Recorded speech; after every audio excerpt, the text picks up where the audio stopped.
I love it. I love it. I love it.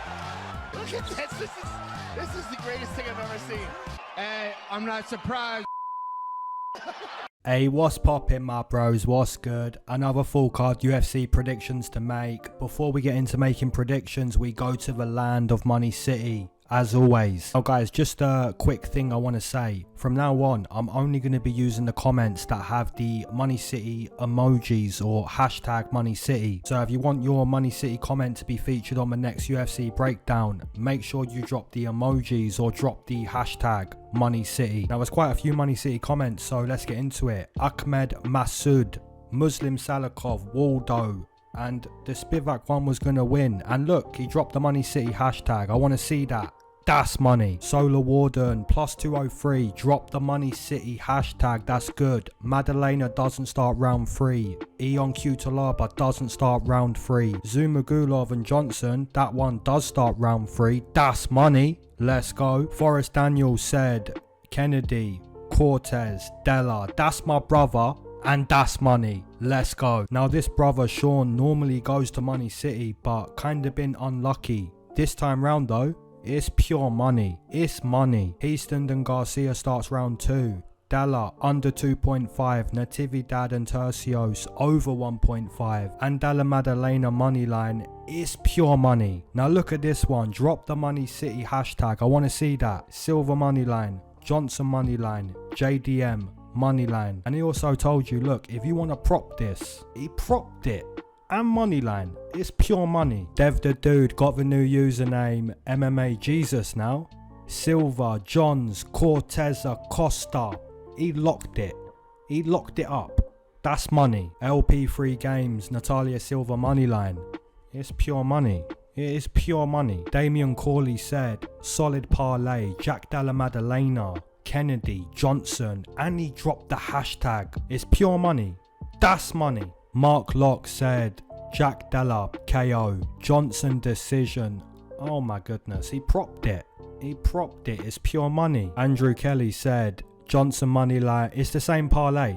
The same parlay as Marc. It's pure money. It's free money. Andrew said free money. It really was. Now look at this one from Tez.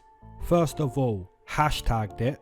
Silver moneyline, Brady moneyline, Johnson moneyline, Madalena TKO, Acosta moneyline. Pure. Like that pure Colombia, you know what I'm saying? Pure. Paul Scholes, Johnson, JDM. Hey, hashtagged it. Hashtagged it. Pure money. Easy Money City. Let's go. Stephen James, Madalena, Johnson, Acosta, Spivak. We didn't get the Spivak one because, you know, Derek Lewis wants the Popeye chicken before the fight. But yeah, pure money. Now look at this one. Money City on top of Money City. Look at this. Hassam Mones and Pike. My brother Pike. Look at this. Guys, just check it. Check it though. Miles Johns, Madalena inside the distance. Pike said Zumagulov Johnson over 2.5 with Salikov moneyline. Look at this. Guys, look at it. It's pure money. Hey guys, looking at this one. Connor Jones went to Money City last week. He's gone to Money City again. Madalena, Tercios. Hey, got the emojis. That's money. Alright, Drew Dober's little bro, Drew V, said main event under 1.5, which did hit with the new main event. Jack Della under 1.5. Waldo moneyline. Pure money. That's money. It's pure money. Stephen B said Muslim moneyline. And it doesn't go the distance. JDM moneyline and TKO. And you can say Ricky Tercios moneyline, you know what I'm saying? Hey, pure. It's pure. Now guys, did I also join the land of Money City? Did I do it? Yes, I did. Johnson, Ricky. It's money. It's pure money. That's money. Guys, like I said, if you want your Money City comment to feature on the next breakdown, be sure to hashtag your comment. Alright guys, first matchup on this card, we've got Yazmin Jauregui taking on Istela Nunes. This is a good matchup. Now I did bet on Yazmin in her first fight and she basically showed us, look, I've got the slick boxing combinations. I'm a prospect in mixed martial arts. You know, for the first round or the first round and a half, she kind of took some big shots here and there, but she started to show good fight IQ in that fight and she made it more of a fight, more technical. you know, showed more of her speed. Now on the flip side, Istela Nunes is 0-2 inside the UFC. I did bet against her with Carnelossi because that girl's on all the steroids, right? Let's be honest. And Carnelossi was essentially able to bully Istela to the mat and basically beat her. Now against Sam Hughes, I didn't really expect that to happen, but Sam Hughes is a warrior and she basically done the same thing. Now what I really see with this matchup is going to be striker versus striker. You know, Yazmin probably doesn't have to take Istela to the mat the same way Carnelossi and Sam Hughes did, so I see her using her striking, which is going to be a good thing for Istela Nunes considering both of her losses have come to the grappling. You know, this time she's going to be able to use the striking. So really you're going to pick who you believe to be the better striker. I'd say Istela Nunes is a good kicker. You know, the kicks are violent, they're effective, but I think Yazmin Jauregui is just got the slick boxing combinations. You know, this is a South American striking matchup, Mexican versus Brazilian. This is a good fight. Now my prediction, guys, I'm going to side with the fighter that I believe has the better ceiling in mixed martial arts, and that's going to be Yazmin Jauregui. But I will say this, the betting line, yeah, the betting line is a madness. I'd personally give Yazmin like a 65% chance. And the bookie's asking for what, like 80%? You know, it's a bit of a madness. But yeah, I'm going to side with Yazmin to win this matchup. Moving into a matchup between Francis Marshall taking on Marcelo Rojo. Now, Marcelo, this guy's kind of disappointing, right? He's had 2 UFC fights and both of those fights kind of got dusted. But then again, you look at the opposition that Marcelo has competed against. You know, Charles Jourdain, that's a good fighter. Kyler Phillips, that's a good fighter. You know what I'm saying? The UFC is a difficult place to compete, so for Marcelo Rojo to keep his job, he probably has to beat Francis Marshall or he's going to get cut. Now looking at the opponent, Francis Marshall, he done well on the Contender. You know, on the Contender, he beat that guy down. You know what I'm saying? Dusted. The punches, you know, the accuracy on the punches, specifically outside of round 1. I think Conor Matthews really showed a lot of toughness in that matchup. But yeah, Francis Marshall really just boxed him, beat him up. By the way, guys, I like the Octagon name for... oh, I don't know why that's making me laugh. It's Francis the Fire Marshall. Oh, man, okay. So, Francis Marshall and Marcelo Rojo. Now, Francis Marshall's only 6-0 as a professional. He's only had 6 professional fights. You know, there's not a lot to go off. There's not a lot. I know we can say Marcelo Rojo's bad, you know, got dusted.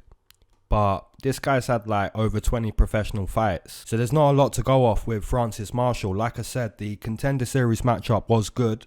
But I need to see more. You know what I'm saying? I need to see more. So for me personally, guys, I'm going to side with the underdog, Marcelo Rojo, to win this matchup. If he doesn't win this matchup against a 6-0 professional in Francis Marshall, if he doesn't win, you're getting cut. I'm going to side with the underdog, Marcelo, to win this matchup. Moving into the next matchup, we've got Natan Levy taking on Genaro Valdez. Now, guys, I don't really believe these two guys are that good at the moment. You know, Genaro Valdez 10-1 as a professional, Natan Levy 7-1 as a professional. They're pretty green to the sport of mixed martial arts. I remember watching Valdez on the Contender, and he was a massive favourite against Patrick White, and Patrick White nearly beat him.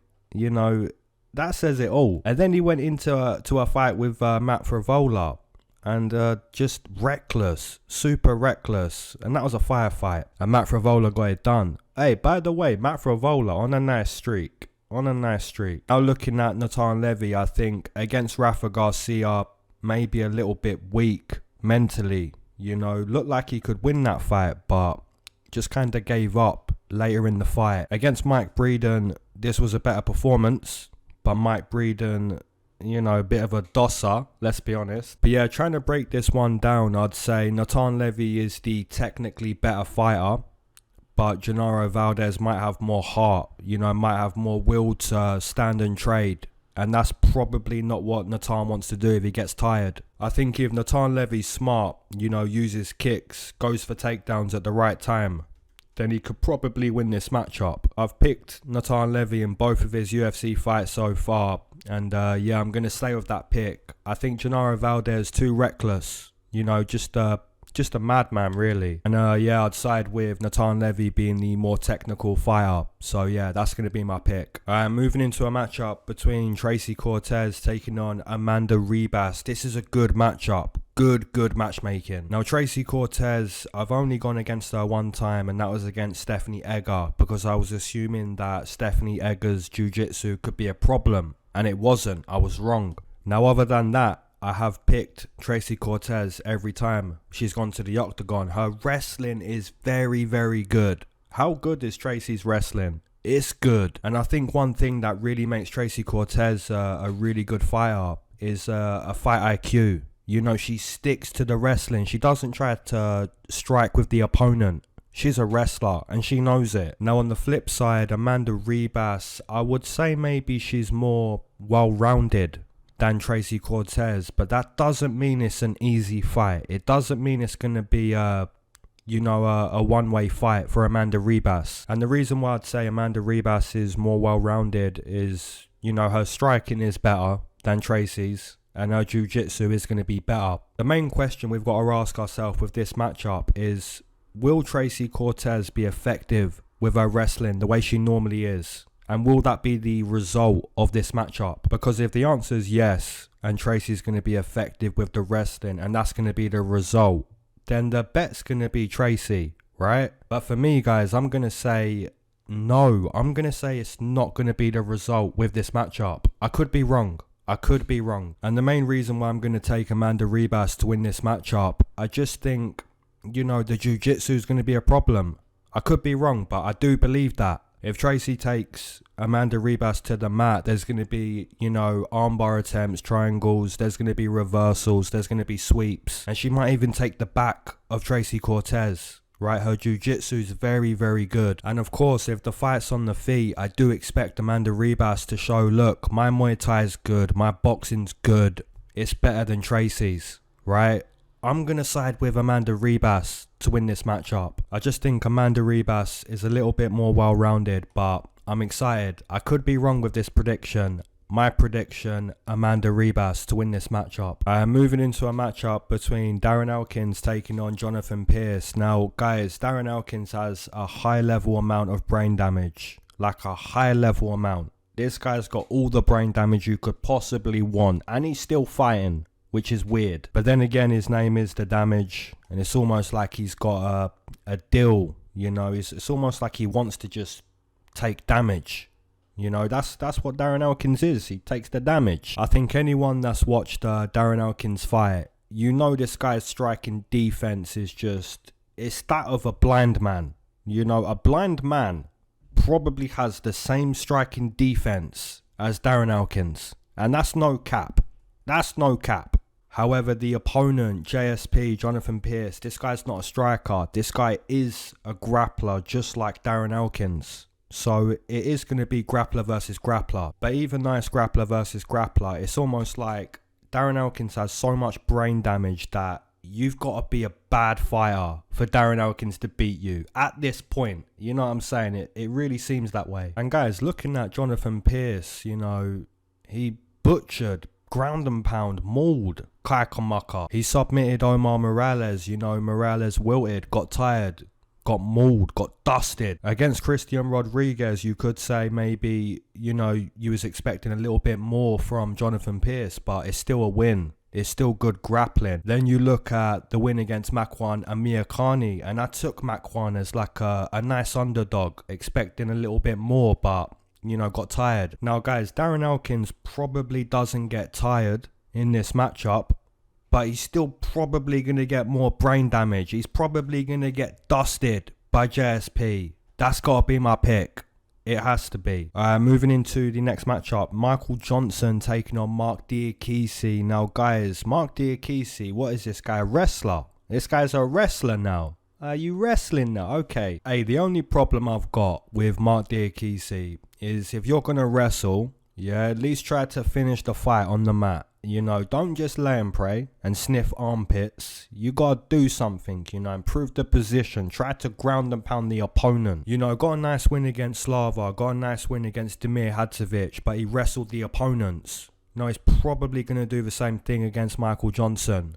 You know, probably not going to switch it up now and start to box. He's probably going to wrestle the opponent. Now, guys, Michael Johnson, what do we even say about Michael Johnson? Obviously, he got the nice win against Alan Patrick, you know, which ended the horrible losing streak that he was on. You know, then he got a match up against Jamie Mullarkey where if he didn't get rocked at the end of round 1, he would have won the matchup. And I did bet Michael Johnson as a nice underdog. And I think a few people maybe thought he won that matchup. Now, guys, I do believe that Michael Johnson is probably the better boxer between Marc Diakiese and himself. You know, he's a better boxer, but he just kind of finds a way to lose. That's what he's been doing for a few years. He just loses. You know, you can speak about the experience. You can speak about the technique. You can speak about all of the good points for Michael Johnson, but it just kind of gets outweighed. You know, even when he performs well against Jamie Mullarkey, and you know, he's doing some nice things with the boxing, you know, finding his shots, he finds a way to lose. And I think if you bet on a fighter that just finds a way to lose, you're probably going to find a way for that ticket to lose. You know, he'll find a way. And I think Marc Diakiese's finding a way to win, which is wrestle the opponent. So yeah, for me, I think Marc Diakiese's probably just going to make this a wrestling matchup and find a way to win. So yeah, that has to be my prediction. I'm taking the bone crusher, Marc Diakiese, to win this matchup. Alright, moving into a matchup between Clay Guida taking on Scott Holtzman. Now guys, let's be honest. Clay Guida's super old, Scott Holtzman's super old. Why would you bet this matchup? Why would you do it? I think the only people who are really going to be betting this matchup, you've got to be degenerates. You've got to be degenerates. A big shout out to Clay Guida though. You know, all the burps in between rounds. You know, making everyone crack up at home. Yeah, big shout out to that. OG, legend, Clay Guida, OG. I think Scott Holtzman is maybe more technical from a fundamental standpoint, whereas Clay Guida will kind of dip his head when he's throwing those punches, you know, wing the hooks, wing the bombs. You know what I'm saying? We love that. That's Clay Guida.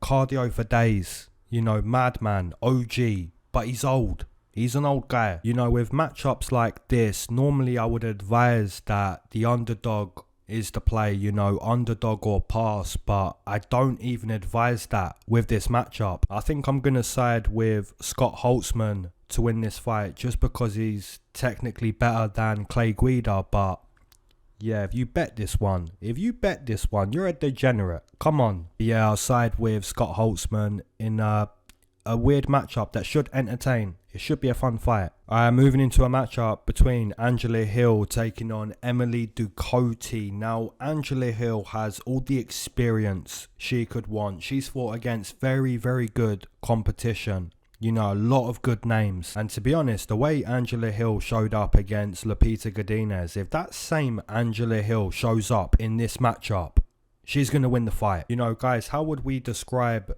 Angela Hill? You know, a Muay Thai fighter that's not super powerful but has a lot of output. You know, constantly moving around the octagon, teeps, jabs, 1-2s, you know, punches in bunches. So she's never the fighter that you're thinking, you know, show more to the judges, show more. She's always showing a lot. Now, is there times in her career where, you know, the grappling's not great, you know, gets taken to the mat? There's a few times, there's more than a few times, you know, out grappled here and there. But that might not be the case against Emily Ducote. It wasn't the case against Lupita Godinez. You know, that fight she showed up and she told people like 2 days before, I'm going to ruin all your parlays. And she did. Oh my goodness, she showed up. She looked great. Now the opponent, Emily Ducote, I did bet this girl in her UFC debut against Jessica Penne. The calf kicks.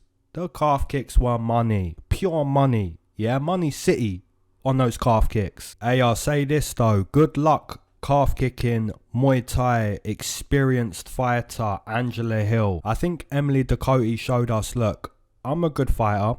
I'm going to show you a nice performance in this UFC debut, but I don't think she's got that against Angela Hill. I could be wrong. But just based off a few things, you know, Angela's competed against way better competition, you know, a lot of output, good cardio.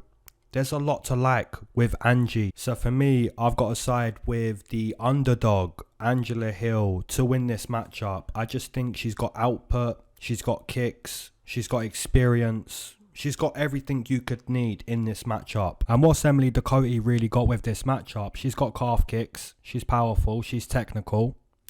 I'm taking Angie. I'm taking the underdog. Moving into a matchup between Niko Price taking on Phillip Rowe. Now, guys, have we ever seen a Niko Price fight that was not entertaining? Have you ever seen it? I haven't. I think every time Niko Price shows up to the octagon, this guy is always willing to just give it everything. And I love that about Niko Price. I think that's great. You know, you look at the up kick against James Vick. You look at the way he put out Randy Brown. You know, against Vicente Luque, loses the fight, but it's a brawl. It's a great fight. Against Michel Pereira, I took Michel, but again, good fight. It's very entertaining, and it doesn't matter if he loses fights. UFC is going to keep this guy around because he's entertaining, exciting. Now the opponent, the Fresh Prince, Phillip Rowe, lost his UFC debut against Gabe Green. Gabe Green showed good pressure, but then you look at the performance against Kosi and the performance against Jason Witt.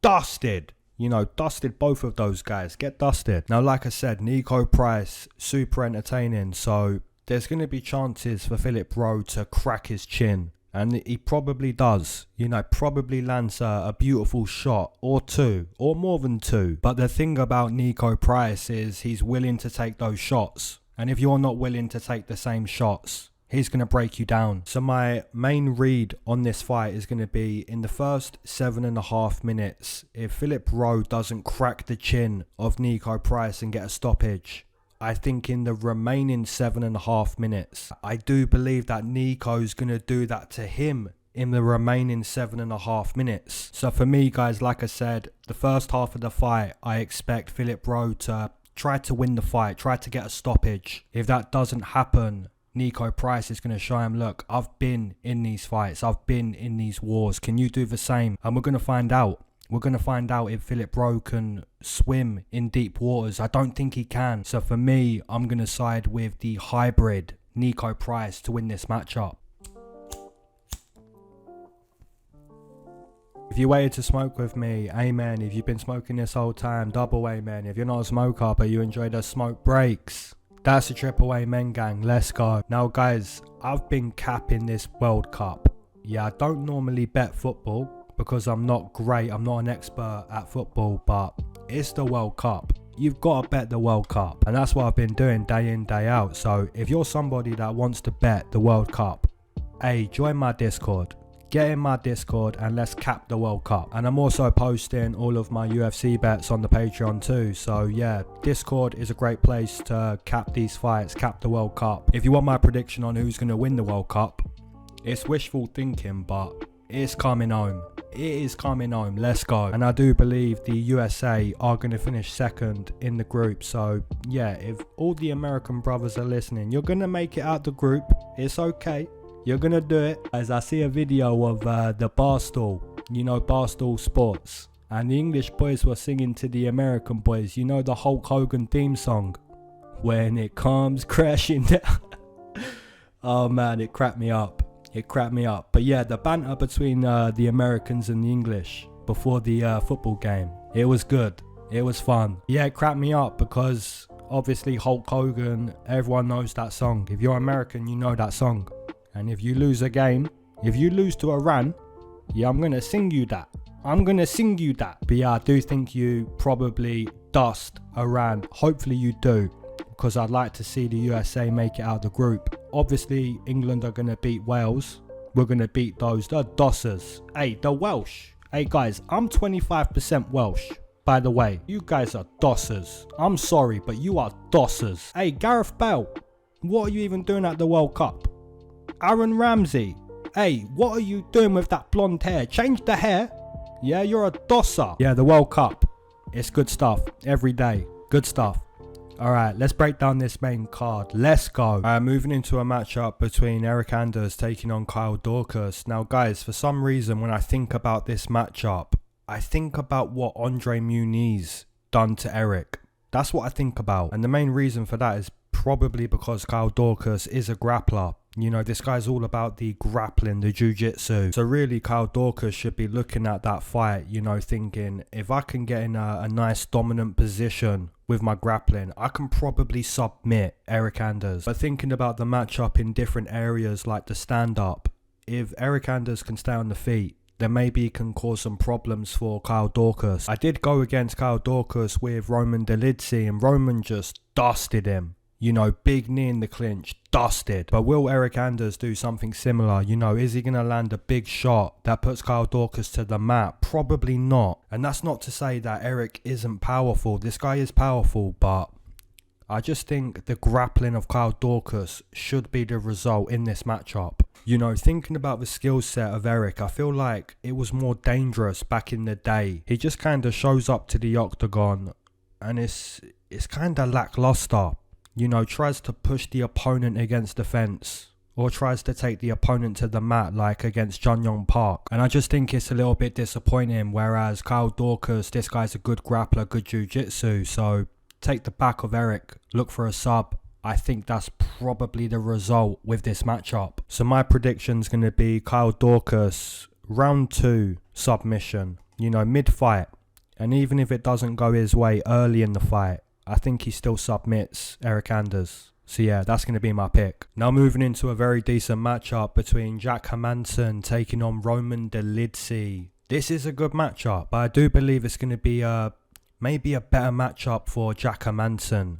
You know, Jack Hermansson has way more experience than Roman Dolidze. You'd have to say that Jack Hermansson has, you know, beautiful groundwork. You know, not only really good jiu-jitsu, sneaky good jiu-jitsu, but also the ground and pound of Jack Hermansson. You know, the wrestling work, the ground and pound work. It's really good. And I know some people might say like, well, the stand-up of Jack Hermansson's not great. He's not a good boxer. The striking's not good enough. And maybe I'd agree with that. You know, that's kind of true. But you do have to look at the work he done against Chris Curtis. You know, really frustrated Curtis with the kicks. You know, used his range, used the height to his advantage. Now, he's not going to have the height advantage in this matchup, but that doesn't mean he can't fire beautiful calf kicks, beautiful body kicks, and just, you know, kind of use the IQ again. And even if Roman Dolidze tries to grapple the opponent, which he may do, considering Roman Dolidze is a grappler. Even if he tries to do that, Jack Hermansson, like I said, has really good wrestling, really good groundwork. So even in the grappling, this is going to be a good matchup. I did pick Roman Dolidze plus 200 against Kyle Daukaus. I did pick Roman as a nice underdog against Phil Hawes, but I think this time round as an underdog, it's probably going to fail. If he can clip the chin of Jack Hermansson, then maybe I'm wrong. But I just think Jack Hermansson, there's so much experience that he shouldn't be losing to Roman Dolidze. And even the weaknesses of Jack Hermansson, like I just spoke about, you know, maybe the chin, maybe the striking, I don't expect it to be exploited by Roman Dolidze. Maybe Thiago Santos, maybe Jared Cannonier, maybe Sean Strickland, but I don't expect Roman to be on that list. And guys, even in the recent losses of Jack Hermansson, you know, the main events against Vettori and Sean Strickland, he lost but stayed in these matchups, which kind of shows you Jack Hermansson, the Joker. This guy's got heart, cardio, toughness, good grappling, experience. And on top of all of that, we have to mention that at times Roman Dolidze kind of fatigues. So for me, I think the underdog play on Roman this time round is probably going to lose my pick, the Joker, to win this matchup. Moving into the next matchup, we've got Tai Tuivasa taking on Sergey Pavlovich. Hey guys, if Tai Tuivasa is not one of your favourite fighters, I don't know what to say. Like, imagine you got a fighter that goes in there, he's not trying to grapple, yeah, wants to go in there and just bang. And if he beats you, he's going to drink beer from a shoe. Hey, come on. Tai Tuivasa is one of my favourite fighters. I think he's a lot of people's favourite fighter, you know. He's good too, you know, the Muay Thai. You know, he's a brawler. He is a brawler, but look at the calf kicks. Look at the elbow. What he done to Derek Lewis. And even though he lost to Cyril Gane in that main event, he did hurt the opponent. You know, he had his moments or moment in that fight. Now, the opponent, Sergey Pavlovich, this guy does have the Greco-Roman wrestling background, but doesn't really use it. You know, the striking's good for Pavlovich. The boxing's good. It's quick. It's powerful. It's effective. You know, looking at the work Pavlovich has done, you know, dusted a few opponents, and the fact he can stand and bang just like Taito Iwaza, it makes this matchup a fun matchup. Now, guys, the reason why I'm going to side with Sergey Pavlovich to win this matchup, I don't like that Tai took damage a few months ago and he's fighting already. But then again, it really goes to show just how much of a gangster Taito Iwaza really is. You know, took all that damage. Hey, I'll fight again. No worries. He's a gangster. But for me, I think the fact that Tuivasa took so much damage against Cyril Gane, and it was not long ago, that kind of makes me side with Pavlovich to win this matchup. So yeah, that's going to be my pick. Alright guys, moving into a matchup between Matthews Nicolau taking on Matt Schnell. Now guys, Matt Schnell, I did predict him as a big underdog against Sumadaji in his last matchup. And the main reason why I predicted he would win the fight, it's not because he was technically better than Su. It was purely because Su was coming off a nasty injury. You know, Sumadaji had to learn how to walk again. When you have to learn how to walk again, big red flag. And let's be honest, that was it was a crazy fight. Like, that was so crazy. Matt Schnell looked like he was done, then Su looked like he was done. It was back and forth, and it was crazy. And I remember even people who aren't mixed martial arts fans, they was on the social media like, people really watch this. This ain't a fight. This is... Oh, it was funny, man. It was funny. Snowflakes. You know, these are the same people that'll probably listen to Piers Morgan. Now, Matt Schnell, the one thing about Matt Schnell, in my opinion... This guy's got a dusty chin. I know he won the fight against Su, yeah, and I give him all the credit, but the chin of Matt, it's not great. And I kind of think when you look at the opponent that is Nicolau, this guy does pack power. This guy's got power. You know, if I said to you guys, Matt Schnell's going to land his best shot, and Matthews is going to also land his best shot, who do you see going to the mat? I see Matt Schnell getting dusted. I just see him getting dusted in this matchup. Maybe if Matt has a good game plan, like uses a lot of footwork, tries to dance on the outside, tries to use output and not brawl with the opponent, maybe he wins the matchup. But I do kind of doubt that happens. You know, I just see Matt Schnell getting TKO'd at some point. You know, the chin's dusty. What can you do? So for me, I'm going to side with the Brazilian Matthews Nicolau to win this matchup. I think he's quite calculated, and I think he TKOs Matt at some point. That's my pick. Moving into the co-main event, we've got RDA taking on Bryan Barberena. Now, how would we describe both of these fighters? RDA, legend, OG. You look at the beatdown he put on Moicano. You know, RDA still got it. Let's be honest, this guy's got it. And even though Fiziev completely dusted RDA, that's okay, because Fiziev is a brilliant Muay Thai practitioner. You know, super good striking. Guys, I do believe that RDA is levels above Bryan Barberena. Like, even at this point in his career, you know, nearly 40 years old, I think he's still levels above Bryan Barberena. In my opinion, there is going to be a skill difference in this matchup. And I know RDA is towards the end of his career, but, you know, there's still a skill difference and the guy's still got it. Some people might speak about the damage that RDA has taken, but you could say the same thing for Bryan Barberena. You know, nowhere near as many fights, but he's still taking a lot of damage. So yeah, this co-main event's going to be good. Bryan Barberena always shows up looking to fight. He's always looking to just scrap. And I love that about Bam Bam. But I do believe both Bam Bams are going to lose on this card to Iwaza and Barberena. So my prediction, I'm going to side with the legend, the OG,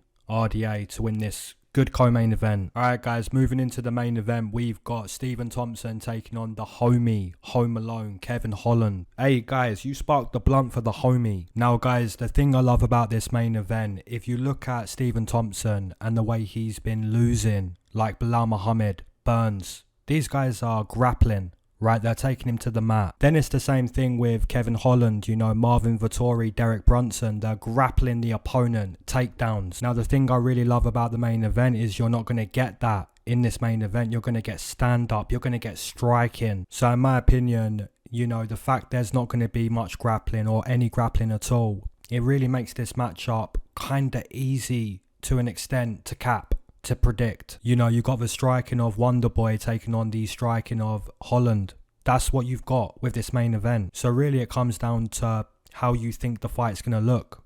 Personally, I think Stephen Thompson is a much, much better striker than Kevin Holland. You know, Wonderboy's got so much experience in karate. You know, he's a brilliant manager of range. He's a brilliant manager of distance, the kicks. He's so good. On the flip side, I'd also say that Holland is very rangy. You know, kind of similar to Wonderboy, but he's nowhere near as good with the kicks. You know, this is maybe a better spot to in-play Holland. You know, if he's going to lose round 1, lose round 2, you can get him plus money.